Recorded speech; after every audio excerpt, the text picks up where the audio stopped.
smartphone आजिकल तो पिला माने धूली माटी रे खेलिबा भूली गले जहाँ को देख सब बेले गोटे गोटे फोन धरिकी बस कौन के जानी खाइबा बेले फोन बसवा बेले फोन शोइबा बेले फोन एबे तो कौन टॉयलेट जीवा बेले भी फोन धरिकी जाउछ हौ छाड़ आधुनिक पिला तांको तो किछि कहि हबनी जहाँ कहिले भी कहू से सुनु जंदी हौ ठीक अछि चलंतु भेटिबा 12 वर्षर गोटे पिला आकाश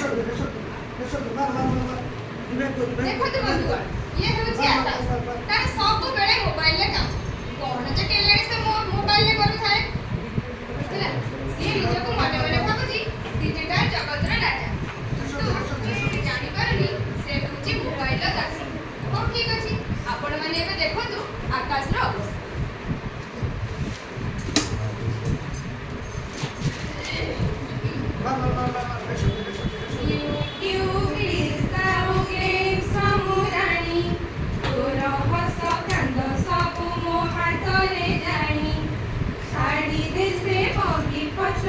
अवस्था साथी खेल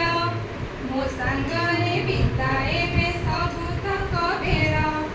यूट्यूब रे साउ गेम समुराणी तोर हस कांड सबु मो हाथ रे जानी छाड़ी दे से बही पट संग साथी खेल मो संगरे बिताए बे सबु तक बेल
केते बढ़िया लगी से चॉकलेट टा किए खायो मु खाइबो तू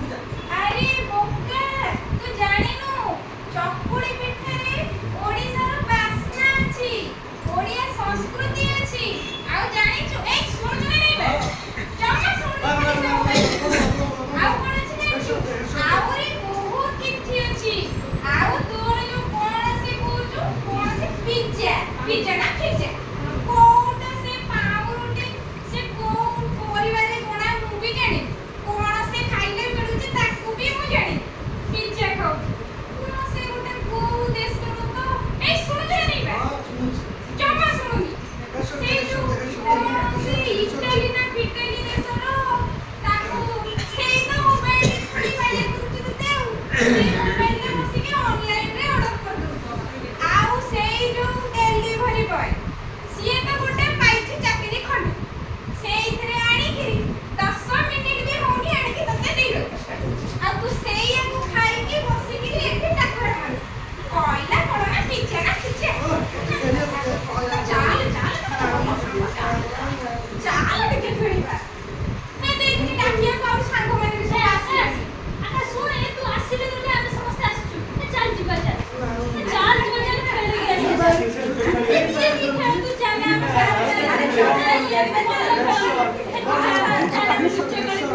ଖେଳିବାକୁ ଯାଉନି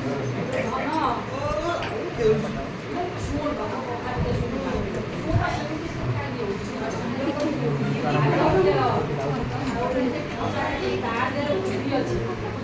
ଆଗ ଖେଳ ସିଏ କଣ ଫ୍ରି ଫାୟାର ଇଏ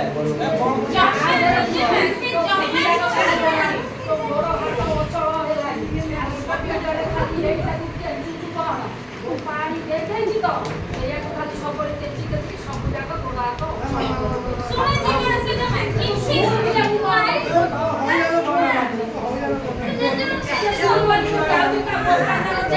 ତାର ସେଇଆକୁ ବସିକି ଚାଲ ଚାଲ ମଜା କରିବା ବହୁତ ମଜା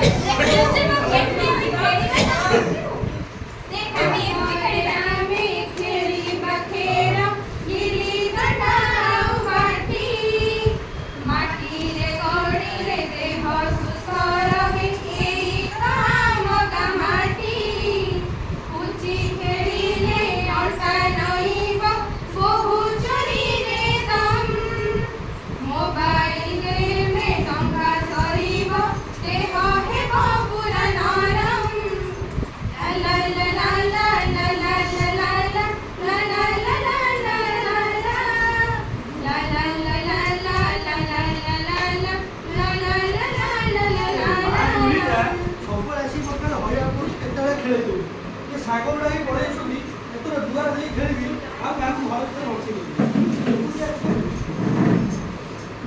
ବନ୍ଧୁଗଣ କେମିତି ଲାଗୁଛି ଆଶା କରୁଛି ଆପଣମାନଙ୍କୁ ଖୁବ୍ ଭଲ ଲାଗୁଥିବ ଏବେ ଚାଲନ୍ତୁ ଦେଖିବା କିଛି ଦିନ ପରେ ଆମ ଆକାଶର ପରିସ୍ଥିତି କେମିତି ଅଛି ଆପଣମାନେ ଦେଖିପାରୁଛନ୍ତି ତ ମୋବାଇଲ ଦେଖି ଦେଖି ପିଲାଟାର ମୋଟା ମୋଟା ଚଷମା ଲାଗିଗଲାଣି ଆଖି ଗୁଡ଼ା ବି କେମିତି ଲାଲ ପଡ଼ିଗଲାଣି ହେଲେ ବି ସେ ତା ମୋବାଇଲ ଛାଡ଼ୁ ହଉ ଯାହା ଯାହା ତାର ହବ ଠିକ ଅଛି ଏବେ ଆପଣମାନେ ଦେଖନ୍ତୁ ତାର ପରିଣତି କ'ଣ ହେଉଛି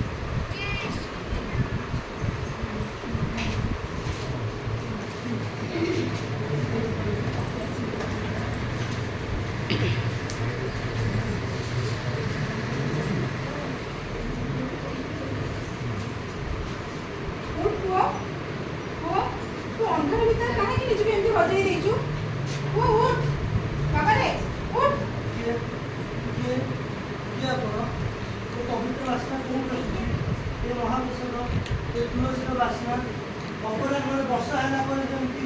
ମାଟିକୁ ବାସ୍ନା ଆସେ କୋଉଠୁ ଆସୁଛି ବାସ୍ନା କିଏ ଆପଣ ମୁଁ ତୋ ମା ତୋ ମାଟି ମା ତୋ ଉତ୍କଳ ମା ଯୋଉ ମାଟିରେ ତୁ ଖେଳିଛୁ ବୁଲିଛୁ ଏ ଜୀବନ ତୁ ପାଇଛୁ ଯାହାର ପାଣି ପବନରେ ତୁ ଆଜି ଏତେ ଛୋଟରୁ ଏତେ ବଡ଼ ହେଇଛୁ ତାରି ନିଶ୍ୱାସ ତାରି ବାୟୁକୁ ହିଁ ତୁ ନିଶ୍ୱାସ ପ୍ରଶ୍ୱାସ ନେଇଛୁ ମୁଁ ବା ସେଇ ମା ତୁ କ'ଣ ମୋତେ ଭୁଲିଗଲୁ ତୁ ଏମିତି ନିଜକୁ କାହିଁକି ଏକା ଭାବୁଛୁ ତୁ କାହିଁକି ଏତେ ଏକା ହେଇଯାଇଛୁ ବାପା ମୁଁ ଏକା ନାଇଁ ତ ଏଇ ତ ମୋ ପାଖରେ ମୋବାଇଲ ଅଛି ମୋ ପାଖରେ ଫେସବୁକ୍ ଅଛି ଇନଷ୍ଟାଗ୍ରାମ ଅଛି ମୋର ଏଥିରେ କେତେ ସାଙ୍ଗ ଅଛନ୍ତି ୟୁଟ୍ୟୁବରେ କେତେ ରଙ୍ଗୀନ ଭିଡ଼ିଓ ଆସୁଛି ଆଉ ମୁଁ ଏକା କେମିତି ମୁଁ ଏଥିରେ ବଢ଼ିଆ ବଢ଼ିଆ ଗେମ୍ ଖେଳୁଛି ଏ ଫୋନରେ ସିନା ରଙ୍ଗ ଅଛି ହେଲେ ଏଥିରେ ଜୀବନ ନାହିଁ ଏଥିରେ ତୁ ଏଇ ଛୋଟ ପରଦା ଭିତରେ ନିଜ ଜୀବନକୁ କାହିଁକି ବନ୍ଦୀ କରିଦେଇଛୁ ତୁ ଯଦି ଏଇ ଫୋନ ଭିତରେ ନିଜକୁ ବନ୍ଦୀ କରି ରଖିବୁ ତାହେଲେ ସେ ଧଉଳିର ଶାନ୍ତିକୁ କିଏ ଅନୁଭବ କରିବ କିଏ ସେ କୋଣାର୍କ ଯୋଉଠି ପଥର ବି କଥା କହେ ସେ କଥାକୁ କିଏ ଶୁଣିବ ଚିଲିକାର ଜଳ ଢେଉରେ ନୀଳ ଢେଉରେ ଯୋଉଠି ଆମେ ଖେଳୁ ଯୋଉଠି ଆମେ ଡଙ୍ଗା ଭସାଇ ଦେଲେ ଯୋଉ ଶାନ୍ତି ଲାଗେ ଯୋଉ ଖୁସି ଲାଗେ ଯୋଉ ଆନନ୍ଦ ଲାଗେ ସେ ଆନନ୍ଦ କ'ଣ ଏଇ ଛୋଟ ଫୋନ ତତେ ଦେଇପାରିବ ତା ଦେହରେ କ'ଣ ତୁ ସେ ଶାନ୍ତି ପାଇପାରିବୁ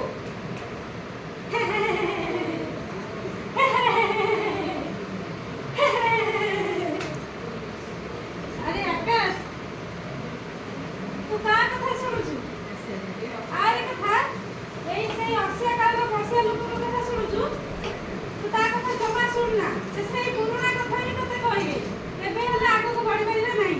ତୁ ଯଦି ମୋ କଥାରେ ରହିବୁ ମୋ ସହିତ ରହିବୁ ମୁଁ ତତେ ପୁରା ଆମେରିକାକୁ ନେଇ ଦେଖେଇବି ଆଇଫୋନ ଟାୱାରରେ ଦେଖେଇବି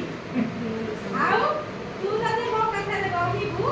ତ ଆଙ୍ଗୁଠି ଆଗରେ ପୁରା ଦୁନିଆ ନାଚିବ ଆଉ ଗୋଟେ କଥା ମୁଁ ତତେ ଏତେ ଗେମ୍ ଦେବି ଯେ ଦିନ ରାତି ଏକ ହେଇଯିବ କିନ୍ତୁ ତତେ ସମୟ ଜଣା ପଡ଼ିବନି ତେଣୁ ତୁ ମୋ ସାଥିରେ ଯଦି ରହିବୁ ତାହେଲେ ଜୀବନ ସାରା ଖୁସିରେ ରହିବୁ ତୁ ତା କଥା ଜମା ବି ଶୁଣୁନା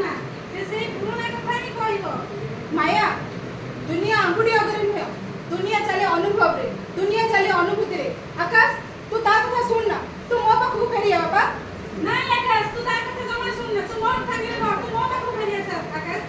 ତୁ ଜମା ତା ସାଙ୍ଗକୁ ଯାଆନା ତୁ କଣ ଭୁଲିଗଲୁ ସେ ଗାଁ ରାସ୍ତା ଯୋଉଠି ତୁ ପିଲାମାନଙ୍କ ସହିତ ଖେଳୁଥିଲୁ ବୁଲୁଥିଲୁ ସେ ଗାଁ ପଡ଼ିଆ ଯୋଉଠି ତୁ ଗୁଡ଼ି ଉଡ଼ଉଥିଲୁ ଯୋଉଠି ତୁ କ୍ରିକେଟ ଖେଳୁଥିଲୁ ତୁ ଥରେ ମନେ ପକେଇଲୁ ସେ କଥା କେତେ ବଲ୍ ତୁ ନ ହଜେଇଛୁ କେତେ ମା ତତେ ଗାଳି ଦେଇଛି ହେଲେ ତୁ କଣ ସେ କଥା ଶୁଣୁଥିଲୁ ତୁ ସେମିତି ଖେଳୁଥିଲୁ ଆଉ ଯେତେବେଳେ ଭାବିଲୁ ସେ ପୁରୁଣା ଦିନ ପୁରୁଣା ସ୍ମୃତି କଥା ଯେତେବେଳେ ଆମ ଗାଁରେ ଯେତେବେଳେ ତୁମ ଗାଁରେ ମେଲଣ ପଡ଼େ ବାପାଙ୍କ ସହିତ କେତେ ଜିଦି କରୁଥିଲୁ ବାପା ମତେ ଟିକେ ନେଇଯାଅ ମୁଁ ଟିକେ ସେଠି ଖେଳନା କିଣିବି ମୁଁ ସେଠି ବୁଲିବି କେତେ ଖେଳନା କିଣି ଆଣି ଗଦା କରିଦଉଥିଲୁ ସାଙ୍ଗସାଥି ସମସ୍ତେ ଆସି ତୋ ସହିତ ଏକାଠି ହେଇ ଖେଳୁଥିଲେ କେତେ ମଜା ଲାଗୁଥିଲା କେତେ ଖୁସି ଲାଗୁଥିଲା କେତେ ଆନନ୍ଦିତ ହଉଥିଲୁ ତୁ ଭାବିଲୁ ସେତେବେଳେ ଦୀପାବଳି ଆସେ ରଜ ଆସେ ହୋଲି ଆସେ ତୋ ଖୁସି ତ କହିଲେ ନ ସରେ ଦାଣ୍ଡ ଯାକ ସେମିତି ବୁଲୁଥାଉ ସେମିତି ଖେଳୁଥାଉ ସେମିତି ସାଙ୍ଗମାନଙ୍କ ସହିତ ବୁଲୁଥାଉ ଭାବିଲୁ ସେ ଦିନ ସବୁ ତୁ କଣ ହଜାଇ ଦେଲୁଣୁ ତୁ କଣ ହେଇଗଲୁଣୁ ତୁ ଆଜି ସେ ଫୋନ ପାଇଁ ପଙ୍ଗୁ ହେଇଯାଇଛୁ ତୁ ଆଜି ସେ ଫୋନ ପାଇଁ ନିଜର ଆଖିକୁ ଖରାପ କରିସାରିଲୁଣୁ ନିଜ ଅନ୍ଧ ହେଇଗଲୁଣୁ ନିଜର ମାନସିକତାକୁ ତୁ ଆଉ ଆଗକୁ ବଢେଇ ପାରୁନୁ ତୁ କେମିତି ଜଣେ ଭବିଷ୍ୟତରେ ଭଲ ମଣିଷ ହବୁ କେମିତି ଭଲ ମଣିଷ ହବୁ ନାଇଁ ଆକାଶ ତୁ ତା କଥା ଜମା ଶୁଣନା ତୁ ମୋ ସହିତ ରହ ଜମା ମତେ ଛାଡ଼ି ଯାଆନା ତାକୁ ତାର କଥା ଜମା ଶୁଣନା ଆକାଶ ସେ ଭୁଲ କହନି ବାବା ସେ ବହୁତ ଖରାପ କଥା ତତେ କହୁଛି ସେ ଜିନିଷରେ ତୁ ଜମା ବି ନିଜକୁ ସେଥିରୁ ନିବୃତ୍ତ ରହ ନାଇଁ ବାବା ଆକାଶ ତୁ ତା କଥା ଜମା ଶୁଣନା ଆକାଶ ତୁ ଜମା ଶୁଣନା ତୁ ମୋ ସହିତ ରହ ଆକାଶ ନା ଆକାଶ ସମସ୍ତେ ଚୁପ୍ କର ମୋ ମୁଣ୍ଡ କଣ ହେଇଯାଉଛି ମୋ ଆଖି ବିନ୍ଧା ହେଉଛି ସମସ୍ତେ ଚୁପ୍ କର ମୋତେ ଲାଗୁଛି ଏମିତି ମୋ ଜୀବନରେ ଆଉ ଶାନ୍ତି ନାହିଁ ଏ ଅନ୍ଧାର କୂଅରେ ମୋ ପାଦ ଖସି ଖସି ଯାଉଛି ମୋତେ ବଞ୍ଚାଅ ମା ମୋତେ ବଞ୍ଚାଅ ମୋତେ ବଞ୍ଚାଅ ଆରେ ଭାଇୟା ମୁଁ ତ ଅଛି ସେଥିପାଇଁ ମୁଁ ତୋ ପାଖରେ ଅଛି ତୁ ଏସବୁ ଜିନିଷରୁ ନିଜକୁ ଦୂରେଇ ରହ ତୁ ଏଥିରୁ କିଛି ପାଇବୁନି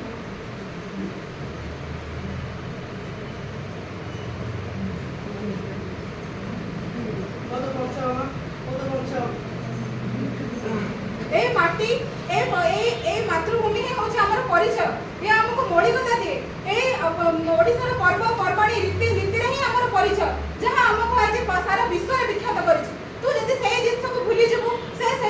ଜିନିଷକୁ ନିଜ ମଧ୍ୟରେ ହୃଦୟଙ୍ଗମ ନ କରିବୁ ଖାଲି ଏଇ ଫୋନରେ ରିଲ୍ସ ୟୁଟ୍ୟୁବ ଆର ଭିତରେ ନିଜକୁ ବୁଡ଼େଇ ରଖିବୁ ତାହେଲେ ଆମେ ଆମର ଭବିଷ୍ୟତକୁ କେମିତି ଉଜ୍ଜ୍ୱଳ କରିବା କେମିତି ତୁ ଦିନେ ବଡ଼ ମଣିଷ ହବୁ କେମିତି ତୁ ଏ ଦେଶ ଏ ମାଟିର ତୁ ନାଁ ରଖିବୁ କେମିତି ଏସବୁ ସମ୍ଭବ ହବ ବାବା ମୋତେ କ୍ଷମା କରିଦିଅ ମା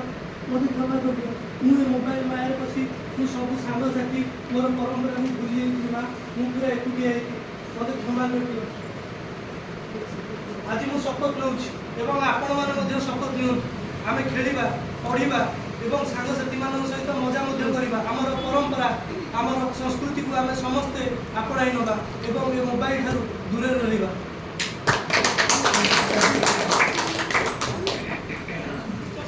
ତେବେ ଦେଖିଲେ ତ ବନ୍ଧୁଗଣ କିପରି ଆକାଶ ନିଜକୁ ମୋବାଇଲର ମାୟାଠୁ ବଞ୍ଚାଇ ପାରିଲା ଏହି ମୋବାଇଲ ଛଡ଼େଇ ନେଇଛି ଆମଠୁ ଆମର ପିଲାଦିନ ଆମ ପର୍ବପର୍ବାଣୀ ଆମ ସୁଖ ଶାନ୍ତି ଆମ ମୌଳିକତା ସବୁକୁ ଏ ମୋବାଇଲ ସ୍ଥାଣୁ କରିଦେଇଛି ତେଣୁ ଆକାଶ ପରି ଆମେ ବି ଶପଥ ନେବା ମୋବାଇଲକୁ